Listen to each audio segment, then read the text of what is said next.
이비안TV의 김나연, 민예은, 김명은 원장입니다. 원장님들, 제가 이번에는 조선시대 명의에 대해서 좀 말씀드리려고 하는데요. 조선시대 명의라고 하면 누구부터 떠오르시나요? 허준. 허준.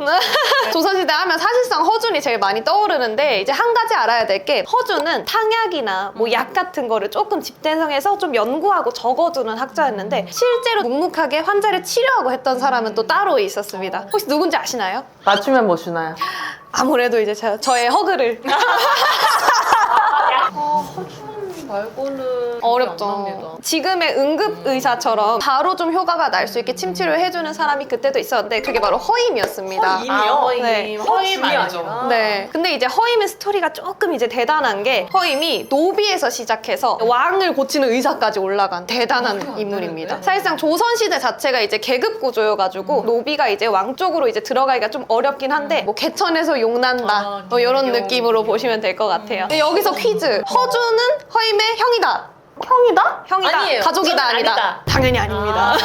그냥 우연히 허시였다. 아. 네. 근데 이제 허임에 대해서 말씀드리기 전에, 그러면 도대체 침은 어떻게 생겼냐? 침은 왜 생겼냐에 대해서 말씀을 드릴 건데, 옛날에는 약국, 뭐 엑스레이, 없죠. CT 이런 거 절대 없죠. 그때는 어떤 사람 찾아가서 나 아픈데 하면 이제 직접 만져보고 좀 눌러보고 이런 식으로 하면서 치료가 시작됐습니다. 저희도 이제 뭔가 근육통이 있으면 마사지를 받고 이런 걸 하잖아요. 옛날 사람들도 조금 아플 때 이렇게 누르면 조금 괜찮아지는구나, 이런 느낌들을 많이 받았더라고 해요. 근데 그러다가 그 원시인들 사이에서 어떤 종기 같은 게 나타나게 돼요. 종기가 생각보다 너무 아프고 막 옷이나 이런 거에 스치기만 해도 조금 불편하고 이래가지고 이걸 어떻게 해볼까 하다가, 사실상 동그라니까 터트리는 게 좋지 않을까? 한 번쯤은 터트려도 되지 않나, 이런 생각을. 근데 그걸 하고 나니까 그 종기가 며칠 지나니까 아픈 것도 사라지고 그것도 새살이 돋아오면서 또 나아지고 해서, 아픈 곳을 이렇게 누르거나 이렇게 찔러서 터트렸을 때 낫는 경우가 있구나, 이런 경험이 계속해서 반복이 되게 됩니다. 그래가지고 소문이 다 나버린 거예요. 만약에 뭐 너 어디 아파? 야, 그 동굴 저기 세 번째가 제일 잘해. 이런 식으로 막 입소문을 계속 타면서 임상 경험이 거기서부터 계속 좀 시작됐고, 그 과정에서 처음으로 등장한 게 바로 돌침이에요. 피부가 두껍다 보니까 그냥 돌이나 어떤 손가락으로는 종기를 이렇게 찌르거나 부분을 찌를 때 조금 부족했어서, 돌을 이제 갈아서 뾰족하게 만들어가지고 이제 석침으로 이렇게 콕콕 찔렀다. 이게 바로 침의 처음 시작이라고 보시면 될 것 같아요. 허임이 선조가 이제 조선시대의 왕이었을 때 나주에서 이제 태어난 아이인데, 그때 아버지가 노비, 어머니도 노비였어요. 근데 아버지가 이제 나라에 속한 노비고 어머니는 개인의 노비. 네, 해가지고. 사노비. 네, 그래서 출발선 자체가 사실은 그 시절에는 의사까지 올라갈 수는 없었던 신분이라 보면 될 것 같아요. 출신 때문에요. 근데 어떻게 그 출신이 의사까지 갔을까? 이 전해지는 기록에 따르면 허임의 이제 어머니가 병에 들게 돼요. 허임이랑 허임의 집안을 노비로 갖고 있던 그 사람이 원래는 치료를 해줘야 되는데 해주겠어요. 그냥 다른 사람 구하면 되는데, 그래서 치료를 계속 못 받아요.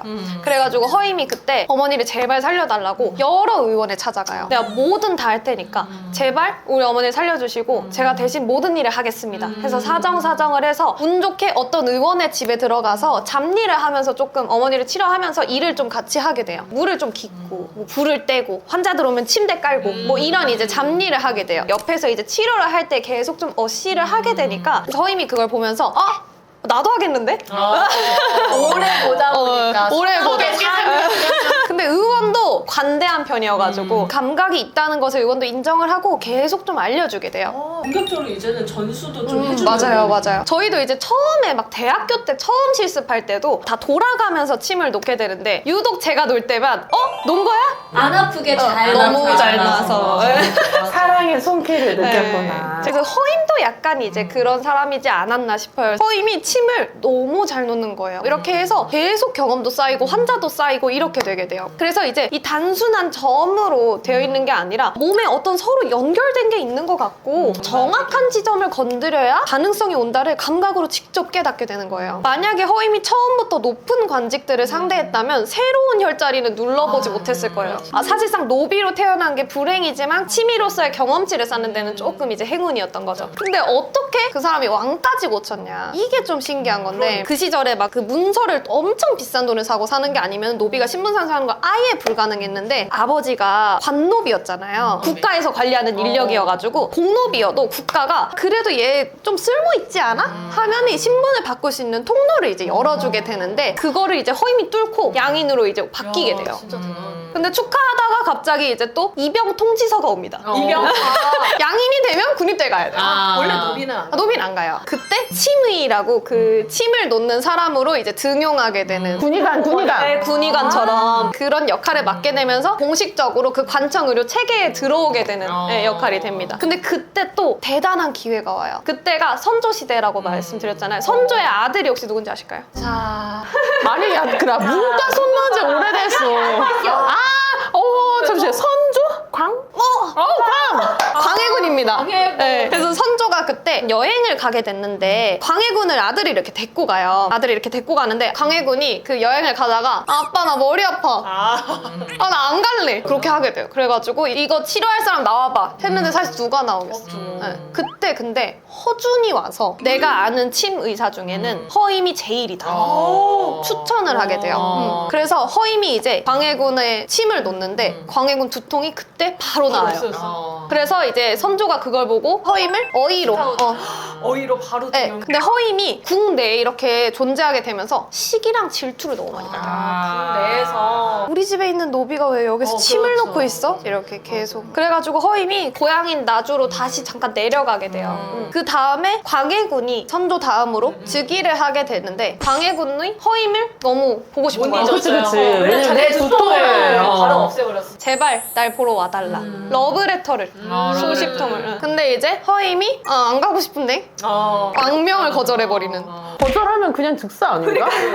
광해군은 절대 죽이지 않았어. 죽일 수 없어. 그만큼 허임이 그래서 왔다 갔다 계속 하면서 광해군을 좀 치료해주고 그 다음 인조가 이제 즉위를 하면서 그 광해군의 사람들도 다 어쨌든 나가야 되니까 그때 이제 허임이 완전히 왕에서 자격을 이제 잃게 되는 상황이 오게 됩니다. 근데 이제 허임이 자격을 잃으면서 아싸 또 치료할 수 있겠다. 다시 로컬로 돌아가서. 나 약간 로컬 체질인데 다시 나주로 내려가가지고 책을 직접 좀 쓰게 돼요. 어떤 병에 어떤 증상일 때 어떤 혈자리를 그 순서는 어떻게 했고 그 강도는 어떻게 했는지 직접 다 적어서 그 사례 케이스 중심으로 책을 적게 되는데 그게 침구 경험방입니다. 친구 경험 들어보셨죠? 반드시 저희 친구역 시간에 맞아요. 한 번은 무조건 언급. 꼭 나오는. 근데 전 그게 저자가 허임인지는 또 까먹고 있었는데 경험이란 단어가 되게 중요한데 의서보다는 실제 사례를 중심으로 좀 적어가지고 조선의 그 침의학의 기준점 침이 경험의학에서 체계의학으로 넘어가게 되는 그 분기점을 이어지는 그런 책으로 계속 좀 회자되고 있습니다. 허준에 비해서 허임에 대한 이야기가 좀 많지 않아가지고 노비에서 좀 치미로 올라가고 또 그러면서 경험을 쌓고 사람들을 치료해준 의사로 허임도 알아가면서 했으면 좋겠는 차원에서 준비해봤습니다. 와. 아니 진짜 거의 드라마 한 편 본 느낌이야. 우리가 그래도 이런 한의원 안에서는 그 자랑해도 되나? 가장 많은 증례보고를 마치 허임처럼 증례보고라는 거는 원래는 노인성 난침 치료 안 된다 그랬는데 이 증례에서 치료가 됐는데 우리 이 증례를 살펴볼까? 하는 건데 허임이 성장했던 방식, 임상으로 성장했던 방식이 지금 우리가 성장하고 있는 방식이랑 되게 비슷한 것 같아요. 자, 이렇게 얘기를 해봤고 다음에 더 재밌는 이야기로 찾아오겠습니다. 허임 기억하겠습니다.